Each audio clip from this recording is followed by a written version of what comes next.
বন্ধুরা, তোমরা তো সবাই জানো, এটা সবারই জানা আছে যে এই গরমে আখের গুড়ের যে ভিজানো জল, ওটা খাওয়া শরীরের পক্ষে কতটা উপকারী বা দরকারি, এটা আমরা কম বেশি সবাই প্রায় অবগত।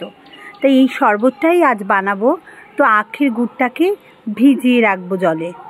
তো তুমি যতটা তৈরি করতে চাও শরবত, সেই পরিমাণ গুড় ভিজিয়ে 2 ঘন্টা মতো রাখার পরে রেডি হয়ে যাবে। তারপরে সেটা ফ্রিজে রেখে দিও বন্ধুরা।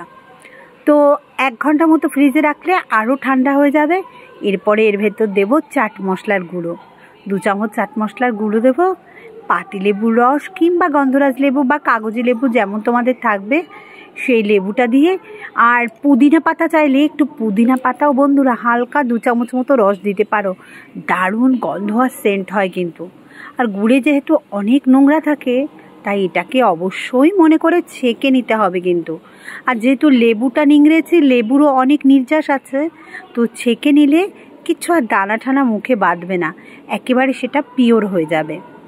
এভাবে বিট লবণ, লেবুর রস, পুদিনা পাতা আর একটু চাট মশলার গুঁড়ো সহযোগে এটাকে ভালো করে গুলে নিয়ে এভাবে ছেঁকে নিতে হবে।